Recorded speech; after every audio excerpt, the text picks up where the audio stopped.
Hello students, good morning. बेटा हम आपको एक जनरल सी बात बताते हैं कि जो हम लोगों ने इंटर क्लास की इलेक्ट्रोकेमिस्ट्री का पिछला लेक्चर पढ़ा था, उसमें हमने आपको उस लेक्चर में बताया था मोलर चालकता और तुल्यांकीय चालकता के विषय में। याद होगा आपको, हमने आपको फार्मूला निकलवाया था मोलर चालकता के लिए कप्पा इंटू 1000/m और तुल्यांकीय चालकता के लिए इक्विवेलेंस कनेक्टिविटी के लिए निकलवाया था कप्पा इंटू 1000/m। जहां m क्या थी? मोलैरिटी। मोलैरिटी मीन्स मोलरता। और n क्या था आपका? नॉर्मेलिटी। नॉर्मेलिटी मीन्स क्या था आपका? नॉर्मलता।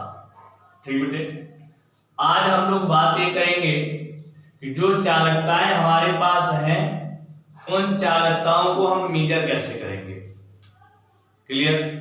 उन चालकताओं को हम मापेंगे कैसे। तो हम आपको बताते हैं कि जो हम चालकताओं का मापन पढ़ते हैं वो दो प्रकार से पढ़ते हैं। पहला मापन पढ़ते हैं प्रबल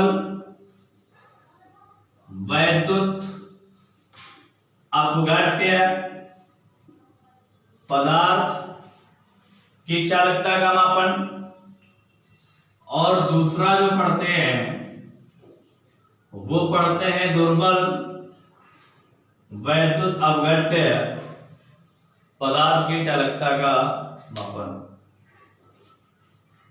ऐसे पढ़ लें। या हमारे पास दूसरा क्या है कि प्रबल वैद्युत अपघट्य पदार्थ पर सांद्रता का प्रभाव। तो मापन से पहले हम लोग ये देख लें कि इन पर सांद्रता का क्या प्रभाव पड़ता है। हमने आपसे कहा कि हम लोग चालकता के मापन में इन दो चीजों को पहले पढ़ेंगे कि जो प्रबल वैद्युत अपघट्य पदार्थ है उस पर कंसंट्रेशन का क्या प्रभाव पड़ता है, घटाने पर क्या पड़ता है और बढ़ाने पर क्या पड़ता है। वही कंडीशन हम लोग क्या पढ़ेंगे? दुर्बल वैद्युत अपघट्य पर। तो एक जनरल सी बात समझिए, आप सभी जानते हैं कि जो स्ट्रॉन्ग इलेक्ट्रोलाइट होते हैं, जो प्रबल वैद्युत अपघट्य पदार्थ होते हैं, वह अपने आयनों में कंप्लीट रूप से डिसोसिएट हो जाते हैं, पूर्ण रूप से अपने आयनों में क्या हो जाते हैं? टूट जाते हैं। तो इन पदार्थों में सांद्रता बढ़ाने पर या सांद्रता घटाने पर, अगर सांद्रता को आप घटाते हैं तो तन्यता बढ़ रही होती है। क्या बढ़ रही होती है? तन्यता। तो मैंने कहा कि बढ़ाने या घटाने पर इनकी विशेष कोई प्रभाव नहीं पड़ता। उसका कारण ये है कि यह पदार्थ अपने आप में आयनों में क्या हो जाते हैं? टूट जाते हैं। मेरी बात समझ में आई? हमने आपसे कहा कि जो प्रबल वैद्युत अपघट्य पदार्थ होते हैं तो ये अपने आयनों में पूर्ण रूप से क्या हो जाते हैं? टूट जाते हैं। और अगर ये पूर्ण रूप से आयनों में टूट गए तो इनमें सांद्रता बढ़ाने पर या सांद्रता घटाने पर विशेष प्रभाव नहीं पड़ता। क्लियर?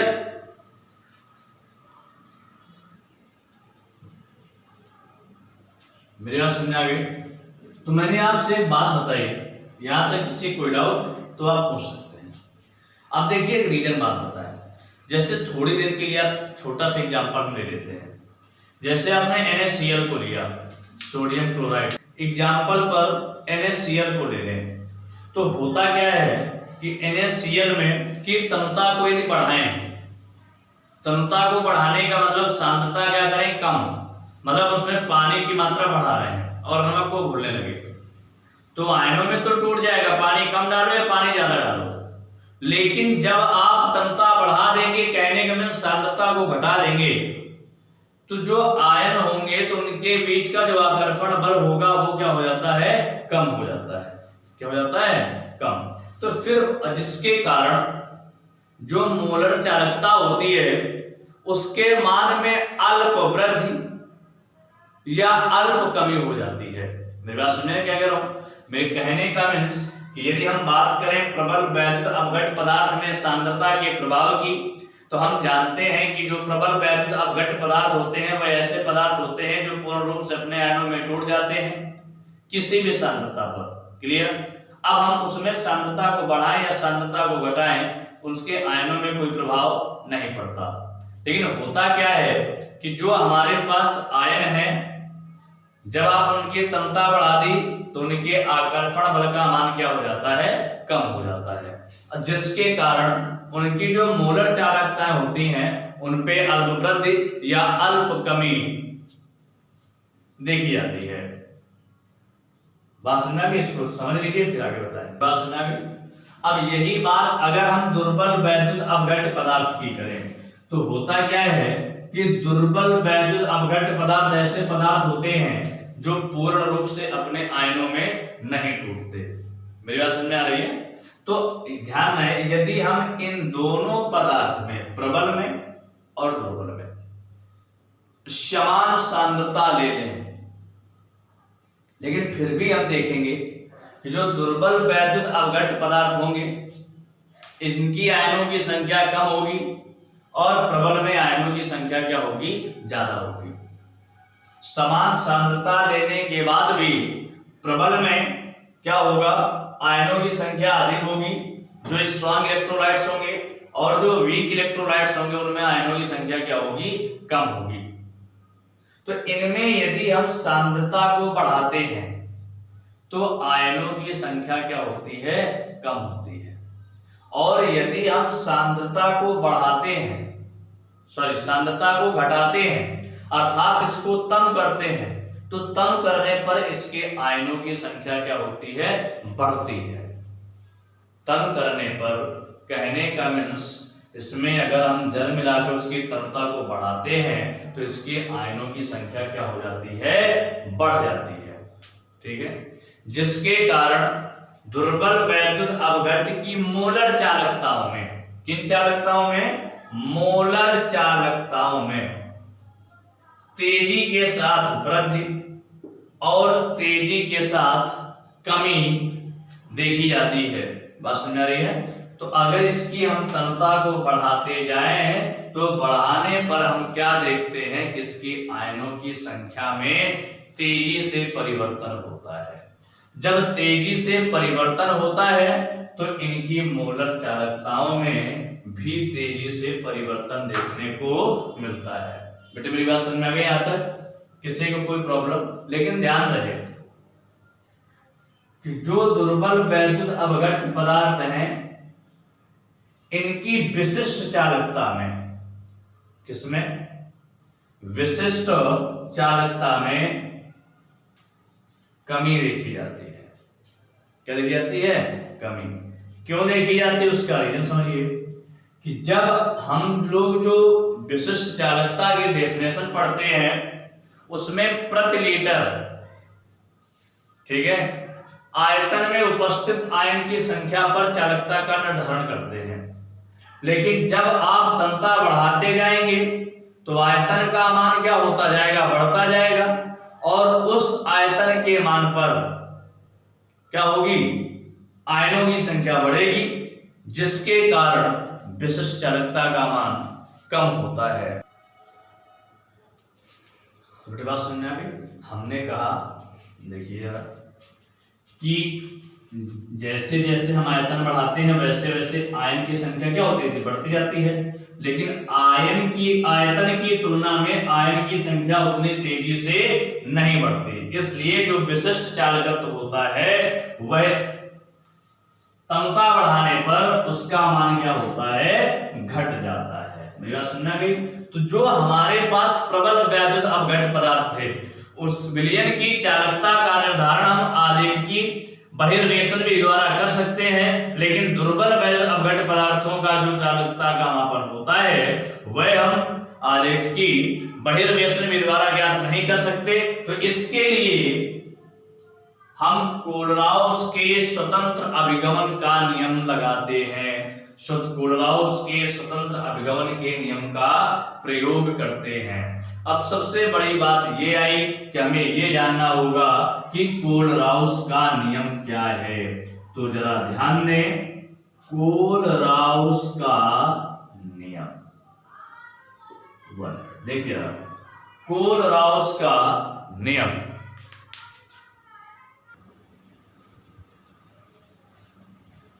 बेटा मैंने कहा कोलराउस का नियम, तो ध्यान दें लिखा है अनंत तनुता पर। अब आपके पास बहुत बड़ा प्रश्न कि ये अनंत तनुता होती क्या है। देखिए अगर हमारे पास कोई दुर्बल वैद्युत अपघट्य पदार्थ है तो उसकी सांद्रता को हम इतना कम कर दें, इतना कम कर दें और तब तक कम करें जब तक दुर्बल वैद्युत अपघट्य के पदार्थ के इतना कम कर दें कि जो दुर्बल वैद्युत अपघट्य पदार्थ है वह पूर्ण रूप से अपने आयनों में क्या हो जाए, टूट जाए। बात समझ आ रही है। तो उस तनुता को, उस सांद्रता की कम मात्रा को हम क्या कहते हैं, अनंत तनुता। मेरी बात समझ आ गई। अनंत तनुता का मतलब है कि हम किसी भी दुर्बल वैद्युत अपघट्य की पदार्थ की मात्रा जो है उसकी सांद्रता को हम तब तक कम करते हैं जब तक वह पूर्ण रूप से अपने आयनों में टूट नहीं जाती। और सांद्रता कम करने को मतलब होता है तनुता को बढ़ाना, डाइल्यूशन को बढ़ाना। तो मैंने कहा हम तब तक बढ़ाएंगे तनुता को जब तक आयन पूर्ण रूप से पदार्थ अपने आयनों में पूर्ण रूप से टूट नहीं जाता। और जब पदार्थ अपने आयन में पूर्ण रूप से टूट गया तो उस तनुता को हम कहते हैं अनंत तनुता। इस अनंत तनुता को नोट करने के लिए मॉडर्न लैम्डा में इनफाइनाइट या मॉडर्न लैम्डा में ये शून्य लगा करके प्रदर्शित करते हैं। इन दोनों में से किसी से भी अनंत तनुता को हम प्रदर्शित कर सकते हैं। तो कोलराउस का नियम कहता क्या है कि अनंत तनुता पर अगर कोई वैद्युत अपघट्य पदार्थ है तो उसकी जो मोलर चालकता होगी क्या होगी, उसके सभी धनायनिक एवं ऋणायनिक मोलर आयनिक चालकताओं के योग के क्या होगी, बराबर। अब देखिए हमने आपको पहले भी बताया है, याद होगा, आर्हेनियस का नियम। आर्हेनियस ने हाई स्कूल में आपने पढ़ा होगा आर्हेनियस का विद्युत वियोजन सिद्धांत। वहां पर उन्होंने बताया था कि कोई भी दुर्बल वैद्युत अपघट्य पदार्थ हो वो कितने प्रकार के आयनों में टूटता है, 2 प्रकार के, धनायन और ऋणायन। और ये भी आपने पढ़ा था कि धनायन की संख्या जो होगी वो ऋणायन की संख्या की क्या होगी, बराबर होगी। मेरी बात समझ आ रही है। तो अगर दुर्बल वैद्युत अपघट्य पदार्थ की बात करें, क्योंकि हमने आपको बताया है कि जो प्रबल वैद्युत अपघट्य पदार्थ होता है उसकी चालकता का मापन, उसके विलयन की चालकता का मापन हम आलेखनी बहिर्वेशन विधि द्वारा कर सकते हैं। लेकिन जो दुर्बल वैद्युत अपघट्य पदार्थ है इनकी चालकता को मापने के लिए हम करते क्या है कि कोलराउस के स्वतंत्र अभिगमन रूल का पालन करते हैं या उसका प्रयोग करते हैं। क्लियर। वहां पर हमने आपको पहला वर्ड समझाया अनंतता। अनंत तनुता का मतलब होता है कि हम किसी भी दुर्बल वैद्युत अपघट्य पदार्थ की सांद्रता को तब तक कम करते हैं जब तक पदार्थ पूर्ण रूप से अपने आयनों में टूट नहीं जाता।